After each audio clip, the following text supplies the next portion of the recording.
এই কথা বলার পরেই তন্ত্রসাধিকা শকুনি ওই পাখির বলি দিয়ে দেয় এবং তার হৃৎপিণ্ড বার করে খেয়ে নেয়। অনেক দিন আগেকার কথা, শিমুলতলির জঙ্গলে শকুনি নামের এক তন্ত্র সাধিকা থাকত। তার চেহারা এমনই কাটাকুটি পোড়া মতো ছিল যে যে দেখত সেই ভয় পেয়ে যেত। সে ভূত প্রেত নিয়ে তন্ত্র সাধনা করত।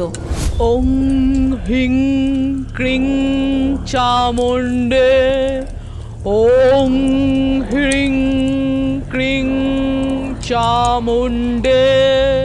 এই সব করতে করতে তার মনে হতে থাকে, এইভাবে সে যদি 100 মেয়ে পাখির বলি দিতে পারে এবং তাদের রক্ত ও হৃৎপিণ্ড সে যদি খায়, তাহলে সে অমর হয়ে যাবে। এই কথা ভেবে সে জঙ্গল থেকে প্রায় কোনো না কোনো মেয়ে পাখি ধরে আনত এবং তাদের বলি দিত। এমনই একদিন সে গ্রাম থেকে একটি মেয়ে পাখিকে তুলে নিয়ে এসেছিল। এইভাবেই যদি 100টা মেয়ে পাখির বলি দিতে পারি, তাহলে খুব তাড়াতাড়ি আমি অমর হয়ে যাব। না না, এরকম করো না, আমাকে ছেড়ে দাও। তুমি ভুল করছো। কাউকে মেরে ফেলে তুমি অমর হতে পারবে না। দয়া করে আমাকে ছেড়ে দাও। চুপ কর ছেনা পাখি, অমর তো আমি হবই, কিন্তু আফসোস তুই সেটা দেখার জন্য আর বেঁচে থাকবি না। এই কথা বলার পরেই তন্ত্রসাধিকা শকুনি ওই পাখির বলি দিয়ে দেয় এবং তার হৃৎপিণ্ড বার করে খেয়ে নেয়। আমাকে শেখাতে এসেছিল, আমাকে এবার অমর হওয়া থেকে কেউ আটকাতে পারবে না, ভগবানও না। কিন্তু সেই পাখিটার গলা কাটা দেহ জঙ্গলের পাখিরা দেখতে পায়। সব পাখিরাই ওই তন্ত্রসাধিকা পাখিকেই সন্দেহ করতে থাকে। এরপর থেকে সকল পাখি শকুনির উপর নজর রাখতে থাকে, কিন্তু শকুনি এই সব ব্যাপারে কোনো খবরই জানত না এবং সে আবারও একটি মেয়ে পাখি ধরে নিয়ে আসে ও নিজের বাসায় বন্দি করে রাখে। ব্যাস, আর কিছু বলি বাকি, তারপরেই 100 বলি সম্পূর্ণ হয়ে যাবে। রাত হবার অপেক্ষা, তোকেও বলি দেব। আমাকে ছেড়ে দিন। আমি আপনার কি ক্ষতি করেছি?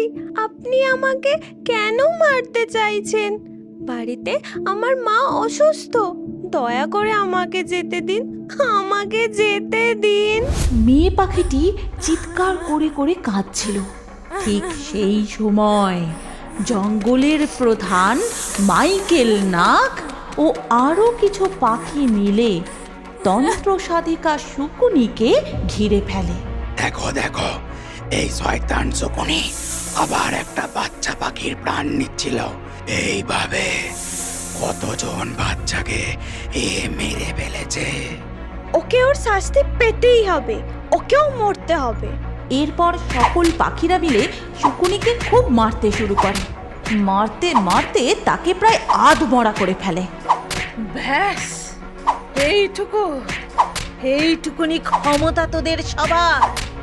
মারো, আরো মারো। ব্যাস, একবার আমাকে অমর হয়ে যেতে দাও, তারপর সবাইকে জ্যান্ত চিবিয়ে খাবো। এই শয়তান পাখিকে এত তাড়াতাড়ি কাবু করা যাবে না, একে তো মরতেই হবে। এরপর সকল পাখি মিলে তাকে একটা গাছের সাথে বেঁধে দেয় ও খুব মারতে থাকে। তারপর তার গায়ে আগুন লাগিয়ে দেয়। আমি কাউকে ছেড়ে দেব না। তোমাদের সবার কি মনে হয় আমায় মেরে ফেলে তোমরা বেঁচে যাবে? আমি আসবো, আমি কোথাও যাব না। আমি এর বদলা নেব। তোমরা সবাই এটা ঠিক করলে না, আমি বদলা নেবই। কিছুক্ষণের মধ্যেই শকুনি পুরোপুরি আগুনে পুড়ে যায় এবং জঙ্গলের সকল পাখিরা সেখান থেকে চলে যায়। এইভাবে কিছুকাল কেটেও যায়।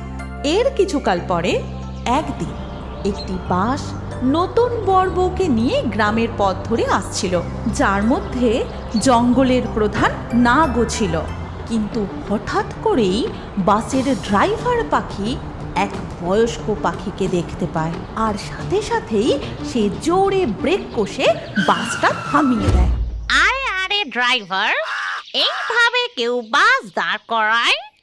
আমি তো পরেই যেতাম। আরে আমি রাস্তার সামনে কাউকে দেখতে পেলাম, তাই তো গাড়িটা দাঁড় করালাম। নইলে বেকার বেকার গাড়ি দাঁড় করানোর আমার ইচ্ছাই নেই।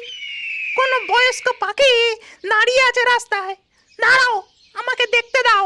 ড্রাইভার পাখি নিচে নেবে এদিকে ওদিকে দেখতে থাকলো, কিন্তু সে কিছুই দেখতে পেল না। পেতনি পাখি কিন্তু সেই বাসের ছাদের মাথায় উঠে বসেছিল। দূর, নিচেতে কাউকে দেখতেই পেলাম না, কিন্তু আমি তো কাউকে দাঁড়িয়ে থাকতে দেখেছিলাম। আমার চোখের ভুল, কিন্তু এমন ভুল কি করে করলাম? হা হা হা, ভাই, মনে হচ্ছে তুমি তোমার বউয়ের কথা মনে করছিলে। ঠিক তখনই পেতনি পাখি বাসের জানলা ভেঙে বাসের ভিতর ঢুকে পড়ে এবং ড্রাইভার পাখিকে ধরে নেয়। আরে পালা রে বাবা, পালা, নিজের প্রাণ বাঁচিয়ে পালা। কি জানি কোথা থেকে পেতনি পাখি চলে এসেছে, পালা, নইলে মরে যাবি। বাসের সকল পাখি পালাতে শুরু করে। এদিকে পেতনি পাখি ড্রাইভার পাখির মুন্ডুটা ধর থেকে আলাদা করে দেয়। পেতনি পাখি পিছন ফিরতেই নতুন বউ আর বরকে দেখতে পায়, যারা ভয় পেয়েও পালাতে পারেনি। যুবতী পাখি, সেইবার একটা মেয়ে পাখির জন্য আমার বলি অসম্পূর্ণ থেকে গিয়েছিল। এবার আমি সেটাকে পূরণ করব। এই কথা বলে সেই পেতনি পাখি নতুন বউ পাখিকে ধরতে যায় এবং তাকে বাঁচাতে তার স্বামী সামনে চলে আসে। এই পেতনি পাখি, আমার বউকে ছেড়ে দে বলছি। তুইও মরতে চলে এসেছিস? যেমন ইচ্ছে তোর, দুজনকে একসাথে মারবো। এই কথা বলে সেই পেতনি পাখি দুজনকে একসাথে মেরে ফেলে এবং তাদের রক্ত খেতে থাকে। অপরদিকে বাসের সমস্ত পাখিরা এদিকে ওদিকে ছুটতে থাকে।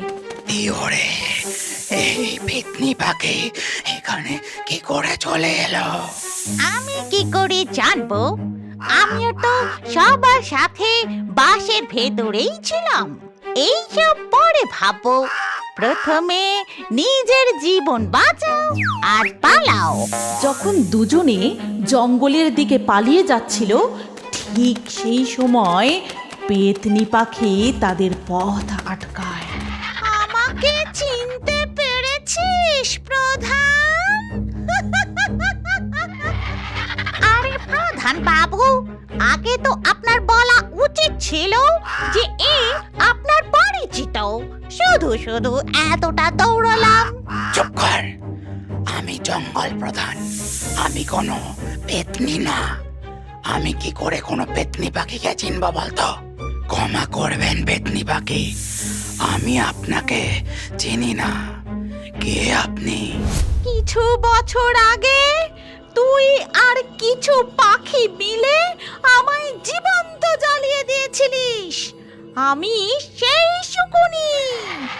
এবার তো তুই আর তোর জঙ্গলের পাখিরা আর বাঁচবি না। আমরা কিছু ভুল করিনি, তুমি তোমার কাজের ফল ভোগ করেছিলে। তোমারই দোষ ছিল। কেউ এই পৃথিবীতে অমর নয়, যে এসেছে তাকে যেতে হবেই। আর তুমি এই সত্যিকে মিথ্যে করার জন্য কত নিরাপরাধ পাখির প্রাণ নিয়েছিলে। চুপ কর, আমি এখানে তোদের ভাষণ শুনতে আসিনি। এবার তুই মরবি। ছটফট করতে করতে যেভাবে তোরা আমাকে মেরে ফেলেছিলি। এটা বলার সাথে সাথেই পেতনি পাখি প্রধানকে ছুঁড়ে ফেলে দেয়। ওরে দিও, বাঁচা আমায়, মরে গেলাম রে। পেতনি পাখি আবারও গিয়ে প্রধান নাগকে মারতে যায়। ঠিক সেই সময় থিও এসে তার পথ আটকায়। আরে ও পেতনি পাখি, আমি থাকতে তুই আমাদের প্রধানকে কিচ্ছু করতে পারবি না। তখন পেতনি পাখি থিওর গলা ধরে তাকে উঁচুতে তুলে ধরে। ও ভালোবাসিস না নিজের প্রধানকে? তাহলে প্রথমে তুই মর। এই কথা বলার পরেই থিওকেই সে মেরে ফেলে এবং তার হৃৎপিণ্ড বের করে রক্ত খেতে থাকে। খুবই সুস্বাদু হৃৎপিণ্ড। এবার তোর পালা, প্রধান না। এদিকে কিছু পাখি সেই বাস থেকে পালিয়ে এসে জঙ্গলে পৌঁছায় এবং সব ঘটনা জঙ্গলের অন্য পাখিদের বলে। এই কথা শোনার পর সব পাখিরা জঙ্গলের প্রধান পুরোহিতের কাছে যায় এবং সব কথা শুনে পুরোহিত পাখি মশাল জ্বালিয়ে সকলকে সঙ্গে নিয়ে সেইখানেই এসে উপস্থিত হয়।